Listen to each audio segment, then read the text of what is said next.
Hi guys, I'm Shmee, hello and welcome back to the channel where you join me today to take my Ford GT to the de-restricted German Autobahn. It is without doubt that this is a stupidly fast car. The top speed is claimed at 348 kilometers per hour, a ridiculous 216 miles per hour, even though it has a V6. Now the Ford GT was introduced as a track car and it has a number of interesting settings to do with the aero and in particular the rear wing. We'll have a quick run through of those before getting it started up, brought into life and heading out, if safe to do so, to the de-restricted sections of the Autobahn to put the foot down and see what the GT can do.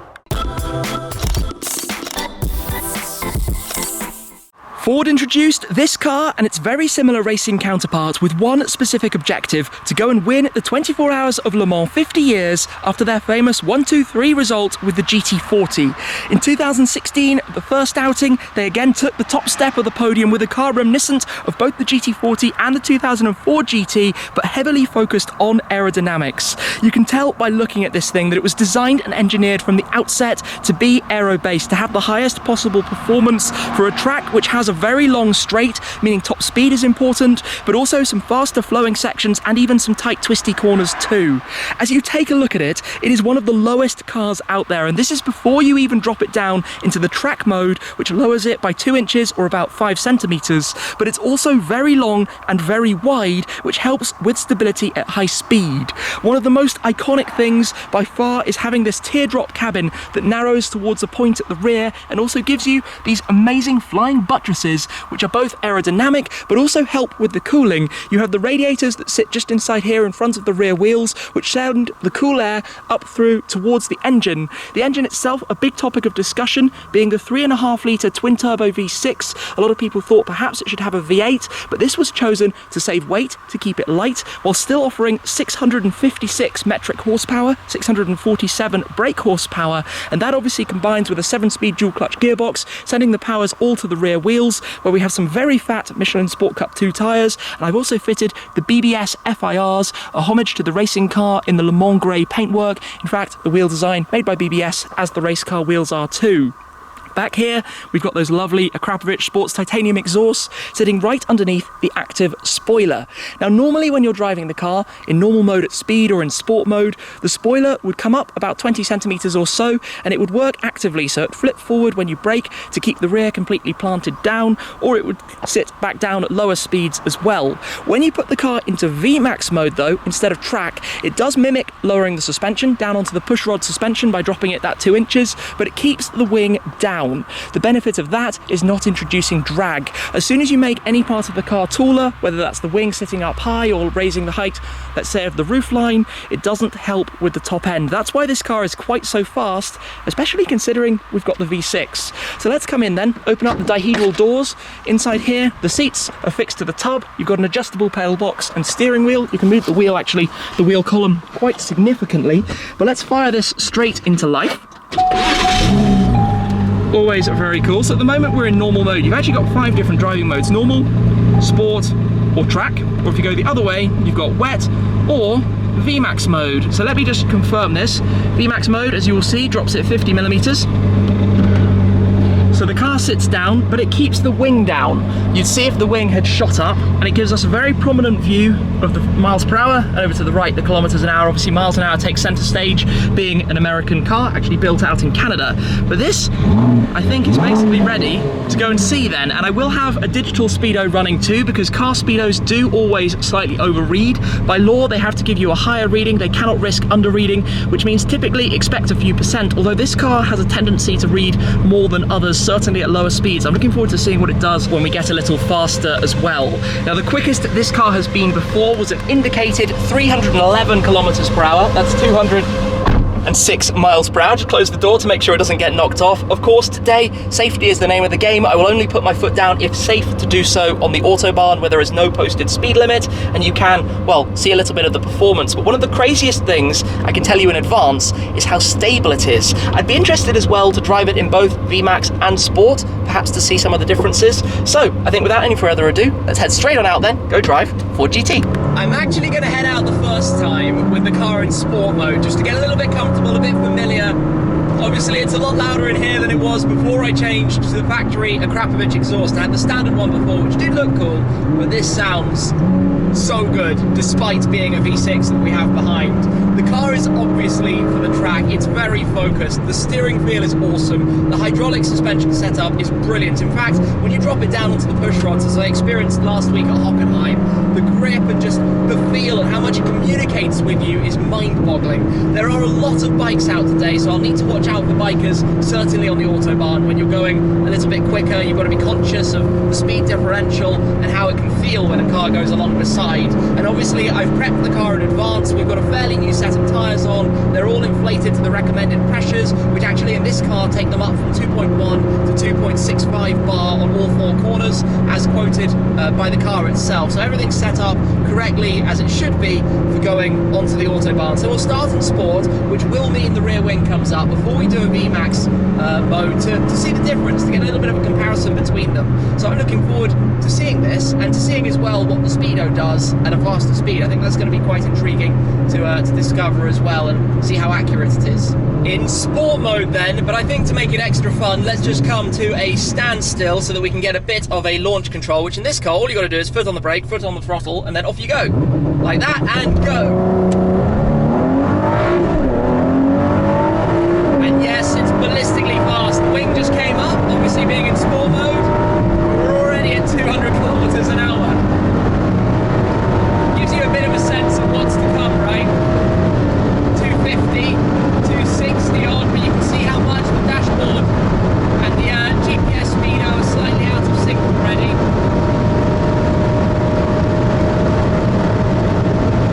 300 on the dash. I'm gonna have to go onto the brake, but that actually felt like that wasn't too much more to go, you know? It was already a little bit struggling there, which is I think the most interesting thing text messages have.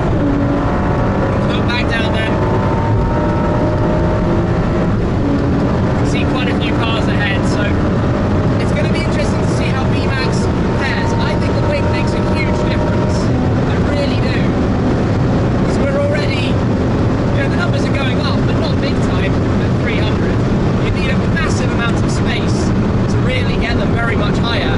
Obviously it's really loud in here as well, so let's spin back, come the other way, and then afterwards we'll do VMAX. One slightly amusing problem being a Ford GT is that what was half a tank of fuel is already a quarter of a tank, and we've barely done anything yet. It goes down so quickly, and it's such a tiny tank in here that, well, you're constantly at the petrol station, especially when your foot is flat on the throttle like this, completely pinned. But even around the gentle corner, it's surprisingly stable and comfortable.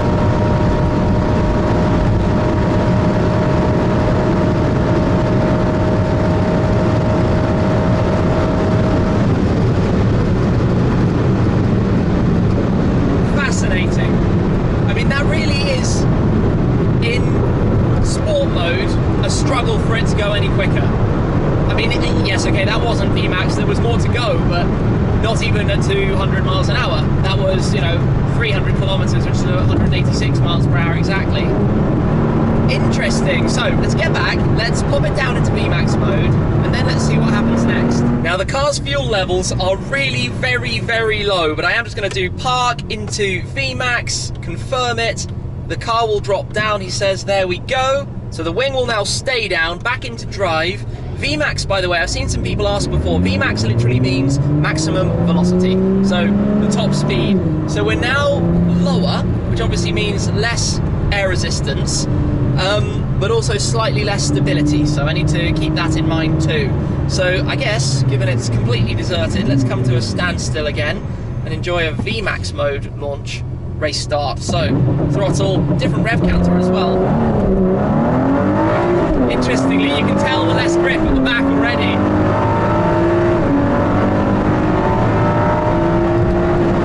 And you're looking at the ground from such a low viewpoint too.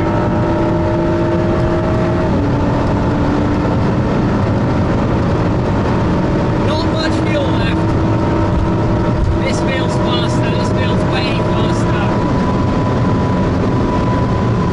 Busy ahead, busy ahead, busy ahead.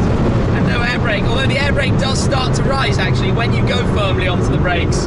So yes, that was certainly quicker. You can tell that immediately. I think it's shaking my wing mirror, my rearview mirror down from driving so quickly. So the air brake is now up, now it comes back down again.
I am desperately low on fuel. I've just been trying to work out where the best place to go will be, and now I have to drive like a proper granny in, well, let's go into wet mode to try and get to the nearest fuel station, which is still 4.5 kilometers away.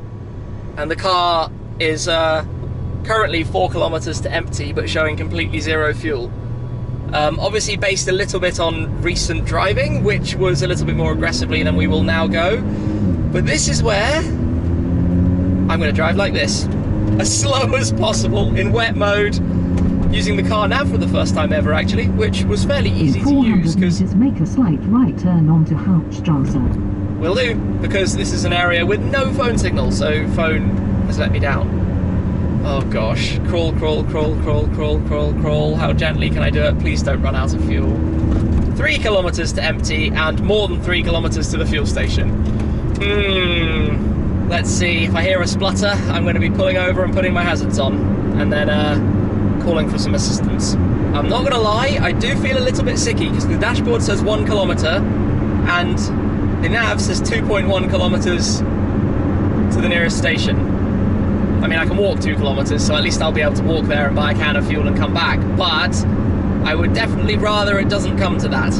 I would definitely rather there's somebody right behind me. I'm sorry, dude, if you end up seeing this video, you know what the problem was, but I've got to cruise. I can't go 100 Ks down here. I'm going about 80. That's it for me until I've got some fuel back in this tank. 1.5 kilometers, so what? That's about a 20-minute walk. And there would be a lay-by just here, which would be an ideal place if it gets stuck. No, 1.2. Come on, car, come on. When a run on the Autobahn quickly ends in disaster. 800 meters, that's a 10-minute walk. Okay, slower speed limit section. I can slow down without feeling so bad about it. I'm so sorry. Your destination is ahead on the left. Okay, yes, I can see it, I can see it. Oh, relief, 1 kilometer still on the dashboard. Let's not do this again. Let's not run it so low. Oh my good lord. Okay, where's the entrance? Where is the entrance? Coming down to a 50k sign. Oh, okay, okay. We're in, we're gonna be in. We're gonna survive. I'm gonna pull through. Sorry to the car coming the other way. And there's obviously no available pump. Oh, what am I gonna do now? There's nowhere to stop. Imagine if I ran out right now. That would be awful. I need to go round. Arrive at your destination. Like this, and just kind of wait here and hope that I'm going to be able to put it into neutral if I need to. Oh, there's a van going behind. Hey, that's the same van that I was holding up. I guess I wasn't holding him up too much, and now he's stopped behind. Oh dear. Okay. I am infinitely more relaxed now that I have a full tank of fuel, and I also had a quick look. So the top that it displayed was 324 on the dash, 314 kilometers per hour on the real speedo, which is obviously the number, which is quite a long way short of the claimed number. And the main reason for that is after I broke the first time in VMAX mode, the wing came up, and the wing actually stayed up, so that when I accelerated again, it was driving. You saw the numbers increasing gradually, they weren't stopping, but it had the wing up, which obviously makes a significant difference. What's really interesting to me though is to first-hand experience how much difference it makes to the stability of the car by having the wing up. When it was down, you could really feel the bag wanting to move around more, whereas when it's up, it's completely planted. It makes much more of a difference than I would actually have realised. You probably heard that noise as the wing just tucked itself back down. So I am going to drive a little bit more, put it back into VMAX in a second. But really, really interesting for me to see exactly, you know, what the differences are, what it's like. And VMAX is obviously made for a drag strip, for racing, for that kind of environment, straight line racing. But then I think you do probably in many circumstances want the rear wing actually to be down, up, so that you do have that grip. Anyway, into park, into VMAX, drop it down, back into drive, manual gearbox, and go. I've got that process quite quick now. So we're back out, everything's still warm. Just don't put the foot down with the steering wheel with any kind of lock, or I think it's going to get very exciting very quickly. I mean, it's pretty exciting in here, isn't it?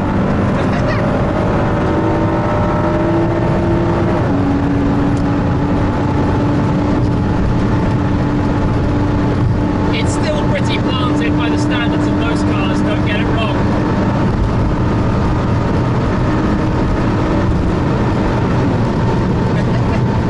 It's really fast. I'm just going to chill a little bit until we get a clear run and I can see properly. Back out onto the Autobahn. Full flat.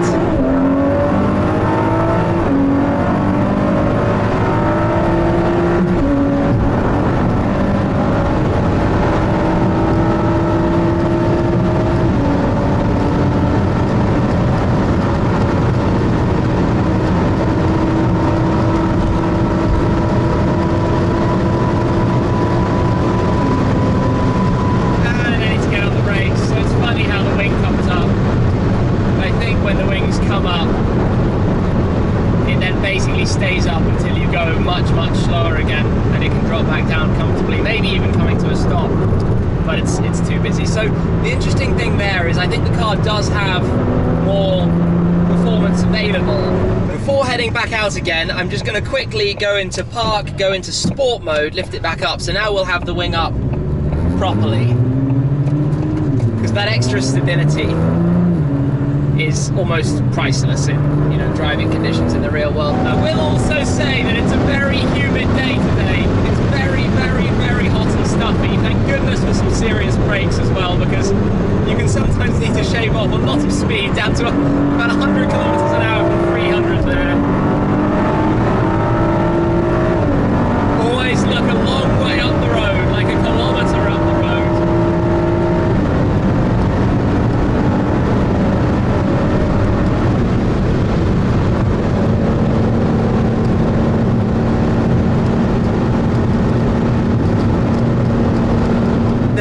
Loads and loads of different factors involved in driving cars quickly. Today is quite a warm and very humid day, which for a quite small twin-turboed engine is exactly the opposite of what you want. You want cool, low-pressure air, so that doesn't help at all. Now, I do think it probably would have got through 330, 335, but for a claim top of 348 kilometers per hour, I think you'd need such a long straight to do that with everything in favour. I'm not necessarily sure if that's a realistic top speed, certainly for this car. Obviously, there are differences between each one, they're handmade cars. But, I mean, in any case, it's exciting to experience, but you might have remembered my recent AMG GTR Pro run, where I went from 0 to that car's VMAX, which was 319 kilometers an hour, 198 miles per hour, in literally, I think, 42 seconds. And it got there significantly quicker than this car does. Where this car excels is, of course, its high-speed aero, its track prowess. It's a very different thing, but it's not as fast as I expected it to be. Not that it's really a problem, but I guess you never kind of think that things will fall a bit short in that respect. So hey, you've got to try it to know, and I'd love to have a long enough place to give it a proper go and have all the settings right, and keep it in VMAX mode and not have the wing come up when I'm trying to go quicker.